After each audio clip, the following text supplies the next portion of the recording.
Chapter 1, A Child is Born. On a cold spring morning, March 14, 1879, in the quiet town of Ulm in the Kingdom of Württemberg, a newborn child let out his first uncertain cry. His mother, Pauline Koch, cradled him gently, worried by the unusual shape of his head, slightly elongated from birth. His father, Hermann Einstein, a mild-spoken engineer and businessman, reassured her tenderly. There was nothing to fear, he said. Time would soften the shape, and their child would thrive. They named him Albert. No celestial signs predicted the extraordinary destiny awaiting the baby wrapped in soft cloth. To the world, he was simply another child born into a modest middle-class Jewish family. Yet even in those early hours, something invisible stirred, a quiet intensity behind dark infant eyes, a spark that would one day illuminate the deepest mysteries of the universe. The Einsteins' apartment overlooked the calm flow of the Danube River, and the gentle rhythm of life unfolded peacefully. Hermann, though dignified and intelligent, was not a man driven by ambition alone. He valued learning, curiosity, and integrity.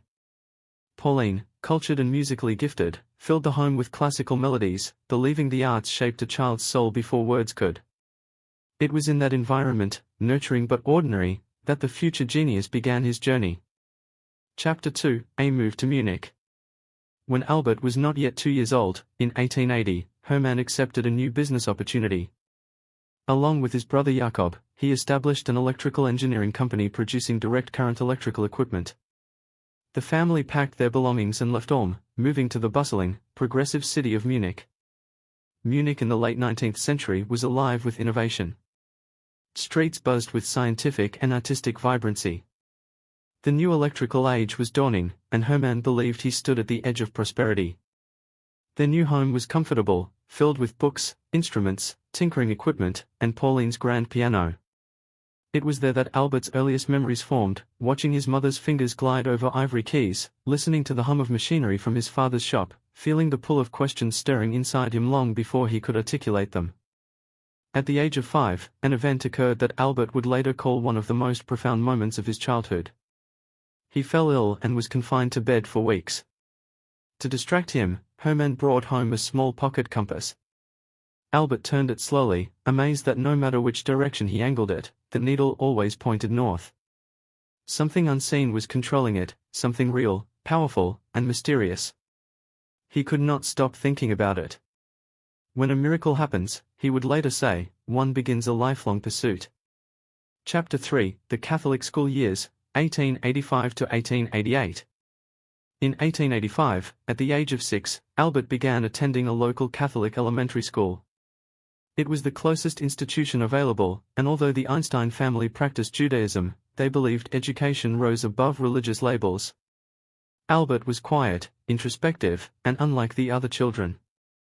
He preferred solitude, lost in constructing card towers or pondering puzzles instead of playing ball or racing in the yard. Classmates sometimes misunderstood his silence for arrogance. Teachers labeled him slow, believing he thought too long before answering.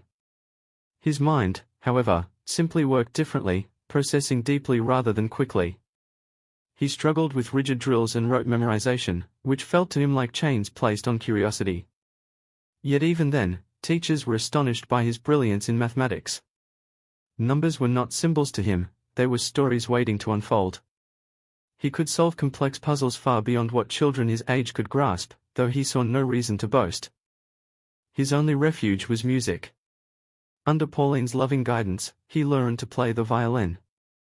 At first, he resisted the routine, impatient during lessons. But gradually, he discovered that music expressed emotions he could not speak. Years later he would say, "I often think in music. I live my daydreams in music." Chapter 4, The Luitpold Gymnasium, 1889 to 1894. By 1889, at 10 years old, Albert enrolled in the Luitpold Gymnasium in Munich, today renamed Albert Einstein Gymnasium in his honor. It was a prestigious institution following a strict Prussian educational system, discipline, authority, recitation, perfection. To Einstein, it felt suffocating. Teachers insisted on unquestioning obedience, drilling facts without context. Albert longed for open debate, imagination, and exploration. When he asked questions that challenged standard explanations, some instructors saw him as defiant rather than brilliant. One teacher, frustrated by his refusal to conform, famously told him, "You will never amount to anything." Einstein was devastated, but he did not break. Instead, he turned inward, building a world of books, thought experiments, and silent rebellion. He devoured scientific literature outside school, works by Kant, Schopenhauer, and Euclid. Mathematics became a sanctuary where logic ruled over authority. At age 12, he discovered Euclidean geometry and felt he had found perfection. Later he said, "Geometry captivated me with its clarity and certainty." He also formed a meaningful relationship with Max Talmud, a medical student who dined weekly with the Einstein family. Talmud introduced young Albert to advanced scientific texts and philosophical works far beyond his age.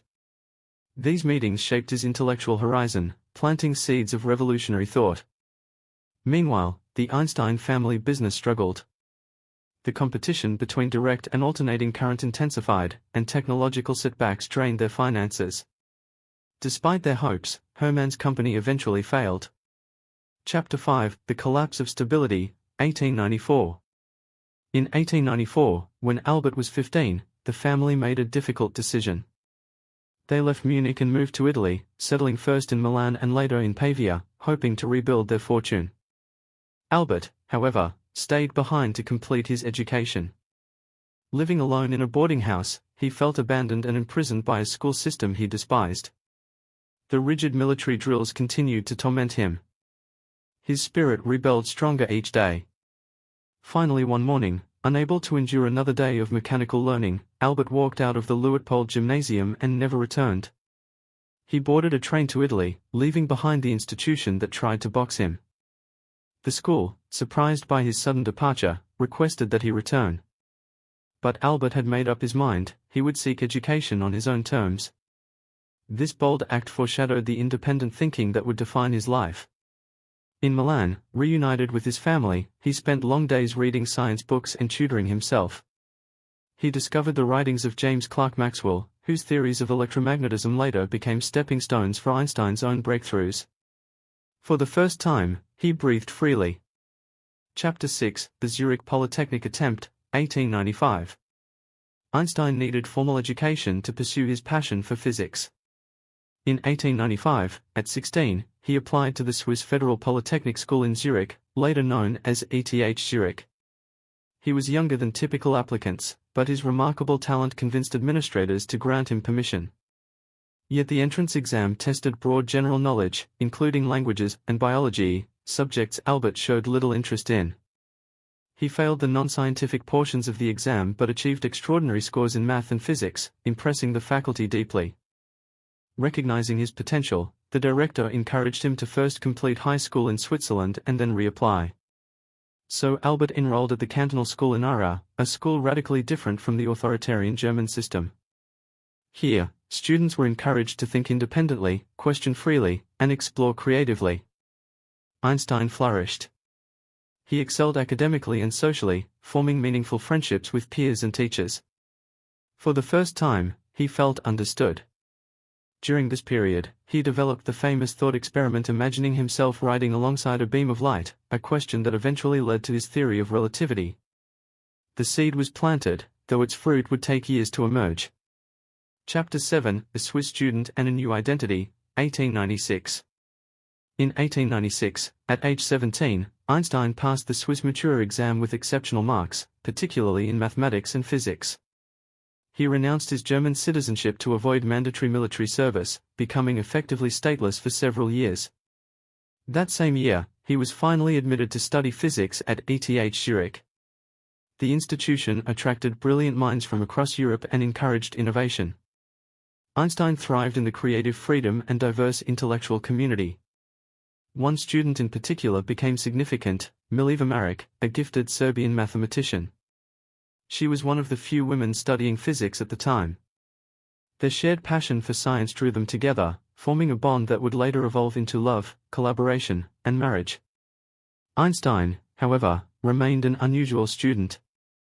He often skipped lectures to study independently, diving into scientific journals and working on personal research projects. His professors found him stubborn, some admired his brilliance, others resented his disregard for structure. His handwritten notes were filled not with copied lectures but original ideas that challenged existing theories. His spirit, shaped by years of rebellion against conformity, was fully awake now. Chapter 8, The Making of a Scholar, 1900. By 1900, at 21 years old, Albert Einstein graduated from ETH Zurich as a certified teacher of mathematics and physics. Yet his future remained uncertain. While his classmates secured academic positions, Einstein struggled to find employment. His reputation as a nonconformist made professors reluctant to recommend him. He faced rejection after rejection and feared he had disappointed his family. Still, he did not give up. He continued independent research, filling notebooks with equations and theories. He believed science should be driven by curiosity, not compliance, and he was determined to follow that truth regardless of hardship. Though the world did not yet recognize him, the quiet revolution brewing inside him was unstoppable. Within just 5 years, in 1905, he would unleash a scientific transformation that changed the understanding of time, space, energy, and the universe itself. But that miracle was still ahead. For now, the young Einstein stood on the threshold of life, armed with intellect, humility, and an unshakable belief in the power of imagination. Chapter 9, A New Identity, 1901. The year 1901 marked a turning point. At 22, after years of uncertainty and struggle, Albert Einstein officially became a Swiss citizen. To him, Switzerland represented more than legal status, it symbolized intellectual liberty and refuge from the rigid systems he had left behind in Germany. Yet despite the pride he felt, life remained difficult. His degree from ETH Zurich promised opportunity, but reality was harsh. He spent months writing letters seeking academic positions, visiting universities, and hoping for a teaching post. Doors remained closed. The lack of professional success weighed on him profoundly. He worried about his future, his financial survival, and how he could support the woman he loved, Mileva Maric, who faced her own battles as a woman scientist in a male-dominated world. Still, his passion for physics endured. Late nights were spent at the kitchen table in rented rooms, scribbling equations under dim lamplight. Papers and notebooks sprawled around him, each filled with early ideas that would later shake the scientific world. Einstein was unknown, unemployed, and quietly revolutionary. Hope finally arrived through an unexpected source, a friend from his university days, Marcel Grossmann. Grossmann's father used his influence to help Albert secure an interview at the Swiss Patent Office in Bern, a place far from the ivory towers of academia, yet soon to become the birthplace of scientific miracles. Chapter 10, The Patent Office Life, 1902. In 1902, Einstein accepted the job of technical assistant, third class, at the Swiss Patent Office. His role was to review patent applications, especially those involving electromagnetic devices, an area naturally suited to his intellectual strengths. It was not glamorous work. He sat at a plain wooden desk, reading endless proposals and scrutinizing mechanical details. Colleagues noticed he worked with unusual thoroughness, thinking deeply before approving designs. He once remarked, "The patent office was a world where I could blossom. I learned to judge inventions not by words, but by thought." With no laboratory and limited responsibilities, he found himself with something invaluable, time to think. In the quiet of the office, between pages of technical documents, he mentally constructed experiments. His mind was always elsewhere, riding alongside rays of light, bending time and space long before the world believed such things possible. Outside work, he gathered with friends in what later became known as the Olympia Academy, an informal intellectual circle where they debated physics, philosophy, and mathematics late into the night. These moments planted seeds that would grow into the greatest scientific year of his life. Yet life was not filled only with ideas. It was a time of emotional complexity. Chapter 11, A Marriage of Minds, 1903. Albert and Mileva Maric had grown inseparable. They studied together, dreamed together, and debated theories for hours. Mileva was brilliant, determined, and passionate, though the world often refused to acknowledge her genius simply because she was a woman. Their relationship faced resistance. Albert's parents disapproved. Pauline argued that a woman with ambitions would not make a suitable wife, while her man feared financial instability. But love does not bend to opposition. On a cold winter day in January 1903, after years of struggle and uncertainty, Albert Einstein and Mileva Maric were married in a modest civil ceremony. It was not lavish, but it was filled with sincerity. They moved into a small apartment in Bern, tiny, quiet, and filled with the warmth of shared dreams. Furniture was sparse, money was scarce, but their minds overflowed with ideas. The violin in the corner and stacks of scientific journals became the centerpieces of their humble home. Einstein often said, "I have found a companion who is my equal, and together we will achieve great things." Mileva believed in him with fierce loyalty. She read every draft of his early papers, challenged his assumptions, sharpened his reasoning. Their partnership was intellectual as much as emotional. Chapter 12, A Father's Heart, 1904. In 1904, the Einstein household welcomed a new life. Their first child, Hans Albert Einstein, was born. Albert held the fragile baby in his arms, overwhelmed by both tenderness and fear.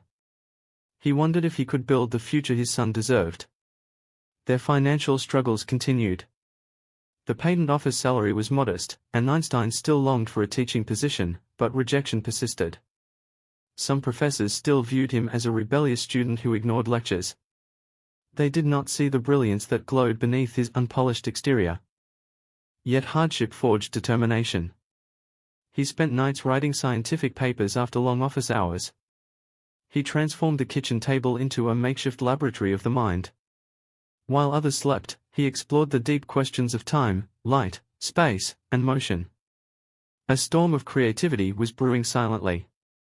Within a year, the world would witness a transformation unlike anything scientific history had ever seen.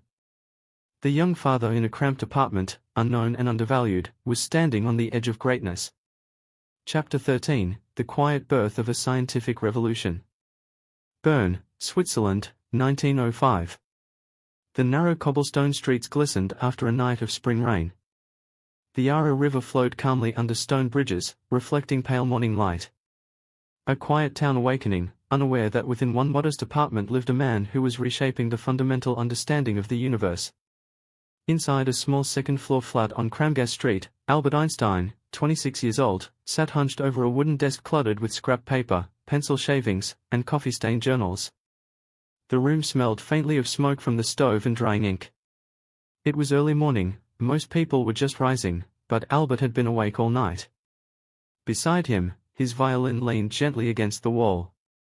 On the table lay a photograph of his infant son, Hans Albert, sleeping peacefully in his mother Mileva's arms. The only other sounds were the scratch of Einstein's pencil and the rhythmic ticking of an old clock. There was no laboratory. No research team. No prestigious office or advanced equipment. Just a mind restless with questions and burning curiosity. No one, neither his colleagues at the Swiss Patent Office, nor the professors who once dismissed him, nor even his closest friends, could foresee that within this single year, Einstein would publish a series of papers that would forever alter humanity's perception of nature. He had no title, no academic status, and no expectation that the world would listen. Yet 1905 would become known as Annus Mirabilis, the miracle year, because of him. Chapter 14, The Patent Clerk Scientist. Each morning, Einstein walked briskly through the streets of Bern to the patent office, coat buttoned tight, hair uncombed as usual, violin case in hand. He worked as a technical expert third class, reviewing designs for electrical devices, motors, telegraph machines, and measurement instruments. His job required careful thought and precision, but not brilliance. His colleagues adored him. He joked easily, hummed melodies, and often shared outrageous ideas that left people wondering whether he was a genius or eccentric dreamer. During lunch breaks, he met with his two closest companions, Michel Bessot and Conrad Habicht, forming a small intellectual circle jokingly named the Olympia Academy. They read and debated works by Mach, Poincare, Hume, and Spinoza. They argued, scribbled notes, laughed loudly, and spilled coffee as ideas flew like sparks. One evening, Einstein looked at Bessot and said, "I have been working on a problem that has troubled me for years. I believe light holds the key." Bessot encouraged him to explain. Einstein paced the room, hands waving with excitement, eyes bright behind round spectacles. "Imagine riding alongside a beam of light. What would you see?" The question was absurd to most physicists of the time. But not to Einstein, and not to Bessel, who listened with fascination. Their friendship fueled creativity. Einstein later said, "I developed my ideas in friendly conversations with Bessel. Without him, they would not have come to life." And thus, the miracle began. Chapter 15, Paper 1, The Photoelectric Effect. The first of Einstein's groundbreaking papers, submitted in March 1905 to the journal Annalen der Physik, was titled, "On a Heuristic Viewpoint Concerning the Production and Transformation of Light." In this paper, Einstein proposed something radical, that light is made of discrete packets of energy, later called photons, rather than an endlessly smooth wave as widely believed. Using only logic and mathematics, not experiments, he explained the photoelectric effect, or when light strikes a metal surface, electrons are ejected. Traditional wave theory could not explain why bright red light failed to release electrons, but weak ultraviolet light could. Einstein argued, light behaves like particles. Each particle carries a quantum of energy proportional to its frequency. The scientific world was stunned. Even Max Planck, father of quantum theory, who later supported Einstein, was initially shocked by the boldness of the idea. It challenged decades of physics and everything Newton and Maxwell had built. Einstein wrote late into the night, rewriting the paper dozens of times, driven by an unshakable conviction that nature was revealing a secret. Mileva read every sentence, offering quiet insight and unwavering belief. When Einstein mailed the manuscript, he whispered to himself, "I think this will be important." He could not know then that years later this very idea would earn him the 1921 Nobel Prize in Physics, changing the world of technology forever, leading to solar cells, lasers, digital cameras, computers, and everything built on quantum physics. But at that moment, he simply returned to work the next morning at the patent office, anonymous and unpaid for his genius. Chapter 16, Paper 2, A Brownian Motion. Only months later, in May 1905, Einstein submitted his second paper, on the motion of small particles suspended in stationary liquids as required by the molecular kinetic theory of heat. This paper solved a mystery that had puzzled scientists for decades, why tiny particles floating in water move unpredictably, dancing as if alive. The botanist Robert Brown had observed this phenomenon in pollen grains, but no one understood its cause. Einstein proved mathematically that this jittering motion was caused by the constant, random collisions of molecules, which were invisible at the time. His work confirmed the existence of atoms and molecules, which some scientists still doubted. For the first time, the invisible world became scientifically real. A professor reviewing the paper said, "This is the most decisive proof of the atomic theory ever written." Einstein smiled quietly when he heard the news, not with pride, but with relief. "It is not that I am so smart," he once said. "I simply stay with problems longer." Brownian motion would later help create molecular chemistry, thermodynamics, and biological science. Another miracle was complete. Chapter 17, Paper 3, A Special Theory of Relativity. The third paper, submitted in June 1905, began with this sentence. "It is known that Maxwell's electrodynamics, when applied to bodies in motion, leads to asymmetries which do not appear to be inherent in the phenomena." It sounded simple, but the ideas inside were explosive. Einstein asked the question, what if the laws of physics are the same for all observers moving at constant speeds? And what if the speed of light is constant, no matter how fast one travels? If both are true, then everything we believe about time and space must change. Thinkers before him struggled with contradictions. If a train moves close to the speed of light, does light inside the train travel faster? Common sense said yes. Einstein said no. The speed of light is the ultimate speed limit of the universe. From these ideas, he concluded, time slows down for objects moving quickly. Lengths contract the faster an object moves. Two events that appear simultaneous to one observer may not be simultaneous to another. Relativity was not merely physics. It was philosophy, reshaping reality itself. He did not rely on experiment, only pure thought, refined to perfection. When he finished writing, he looked at Bessel and said, "Thank you. I have solved the problem completely." He walked home under the quiet stars, unaware that he had rewritten the architecture of the universe. Chapter 18, Paper 4, E equals mc squared, the equation that changed everything. In September 1905, Einstein published a short follow-up paper titled, Does the inertia of a body depend on its energy content? Inside it contained one of the most famous equations in human history. E equals mc squared. Energy equals mass times the speed of light squared. In a few lines of thought, Einstein proved that mass can be converted into energy. Energy has weight and substance. Matter and energy are not separate, they are the same thing. The consequences were staggering. It meant the sun shines because of nuclear fusion. Stars live and die by converting mass into energy. Atomic power is possible. And one day, humanity would unlock forces powerful enough to reshape civilization, or destroy it. This equation became the symbol of genius, appearing on shirts, chalkboards, and monuments worldwide. Yet the man who created it remained working in his small patent office desk, unnoticed by fame.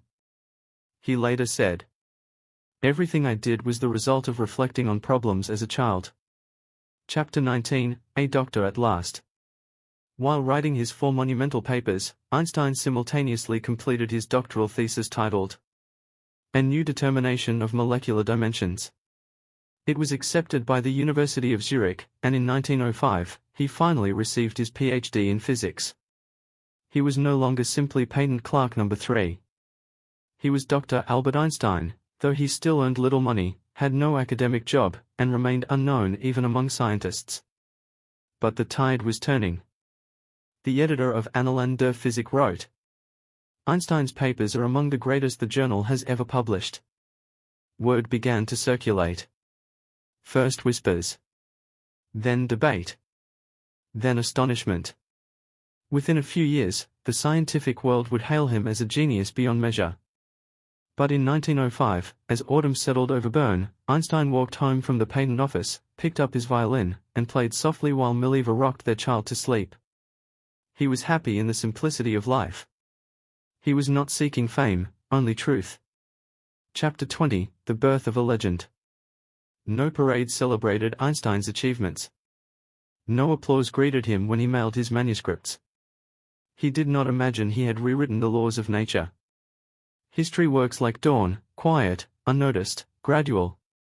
Einstein later reflected. A storm broke loose in my mind. Ideas came flying like lightning. 4 papers. 1 year. 1 mind.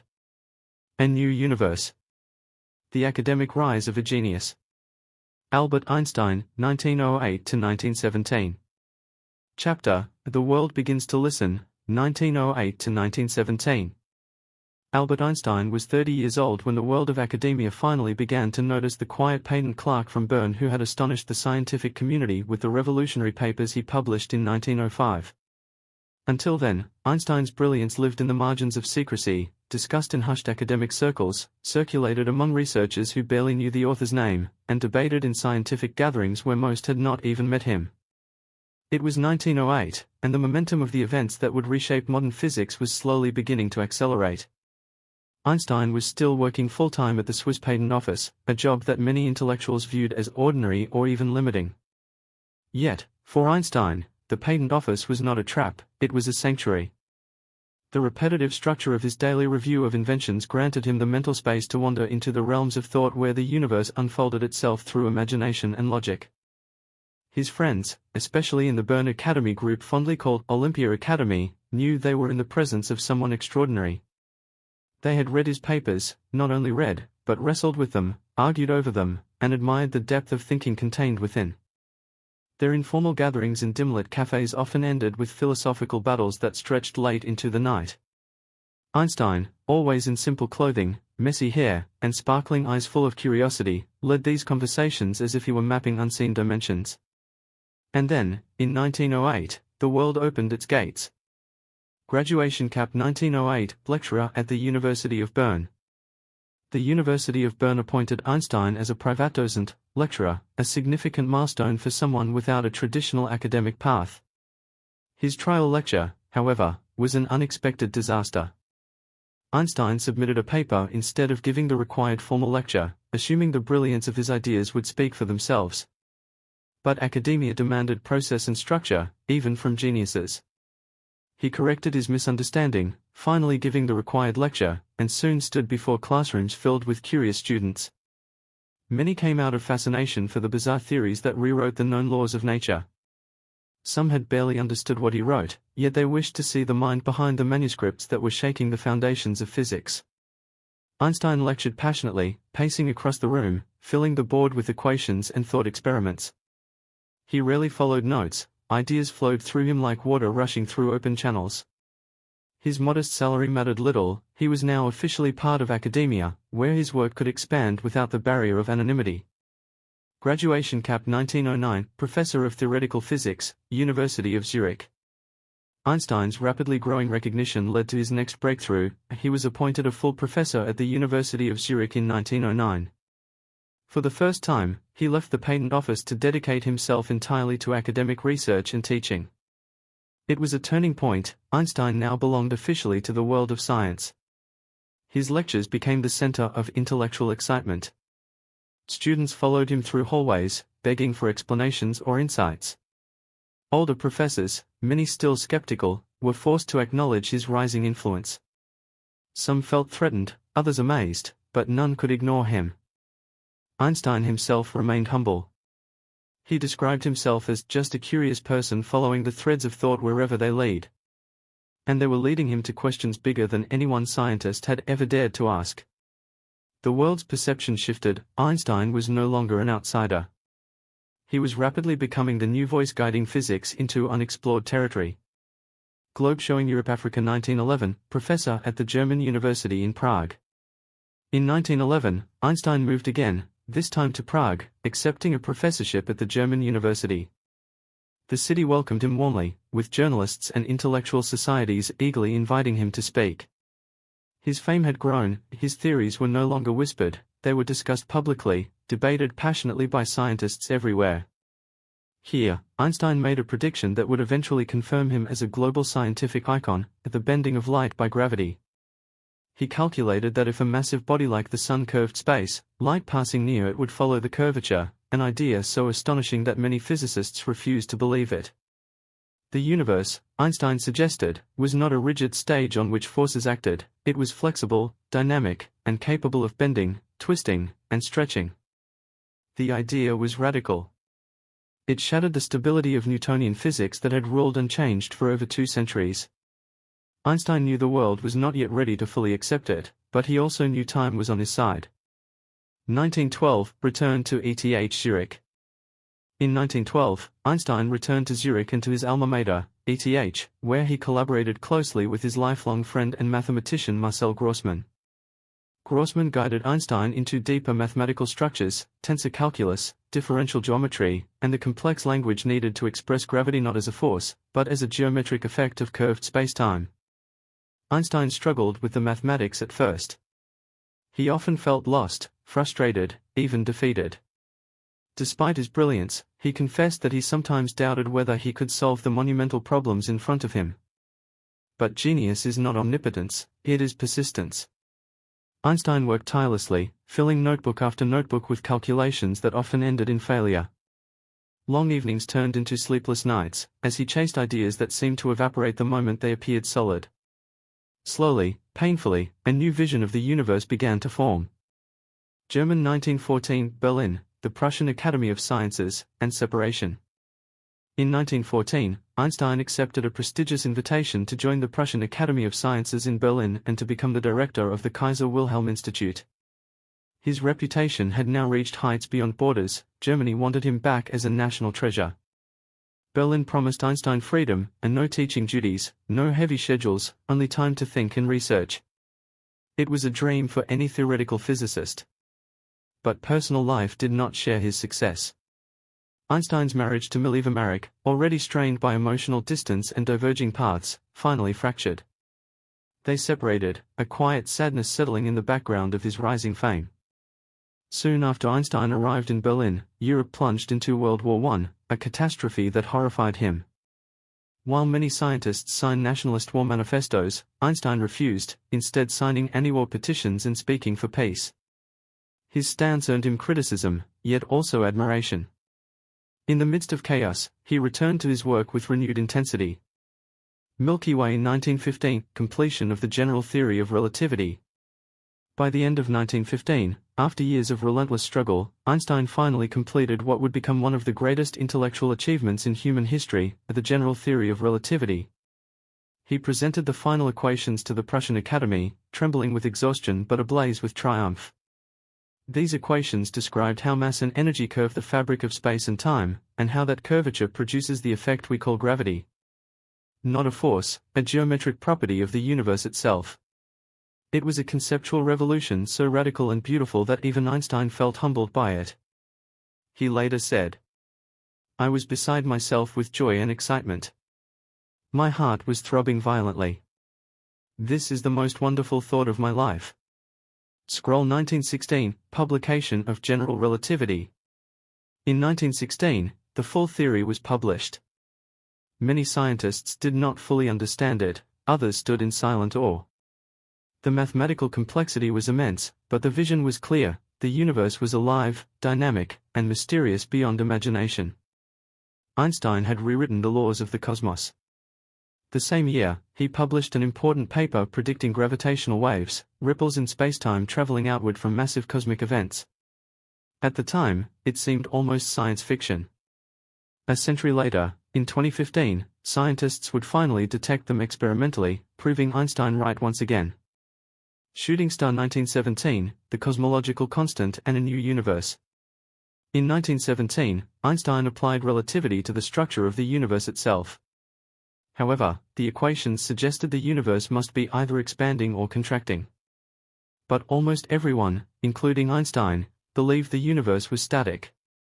To stabilize his equations, Einstein introduced the cosmological constant, a mathematical term designed to maintain balance in a fixed universe. Later, when Edwin Hubble discovered cosmic expansion, Einstein called this constant the greatest blunder of my life. Ironically, modern physics now uses the same idea to explain dark energy, the mysterious force driving the accelerating expansion of the universe. So even his mistake turned out to be visionary. Sparkle's end of this era.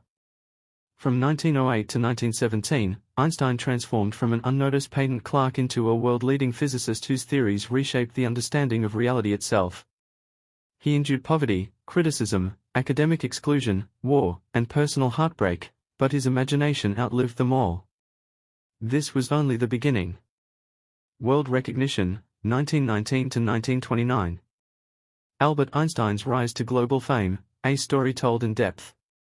Prologue, The Quiet Before the Storm. The world of science had long been building toward a moment of reckoning. For 4 years, World War I had ravaged the nations of Europe, leaving cities in ruins and spirits broken. Humanity emerged from chaos exhausted, frightened, and uncertain. People searched desperately for something new, ideas that could rebuild shattered beliefs and restore curiosity and hope. Hidden amid this global darkness was a quiet, thoughtful physicist working in Berlin, who carried within him a vision capable of changing not just science, but humanity's understanding of the universe itself. His name was Albert Einstein. Few outside academic circles knew the full significance of what he had accomplished in 1915 when he completed the general theory of relativity. Many physicists did not fully understand the equations, and even fewer believed they reflected physical reality. But Einstein knew that if nature behaved as his theory predicted, there would come a moment when the heavens themselves would reveal the truth. All he needed was light, stars, gravity, and a total solar eclipse. The universe was preparing to prove him right. 1919, the eclipse that changed the world. The year 1919 became the turning point. British astronomer Sir Arthur Eddington, a Quaker and pacifist who opposed the war, was deeply moved by Einstein's scientific courage and humanitarian ideals. Even though Britain and Germany were still regarded as enemies, Eddington believed truth knew no nationality. Science, he thought, might heal wounds where politics could not. Eddington proposed a daring expedition, to sail thousands of miles to observe a total solar eclipse where starlight passing near the sun could be measured. If Einstein was right, the sun's gravity would bend starlight from distant stars, shifting their observed position.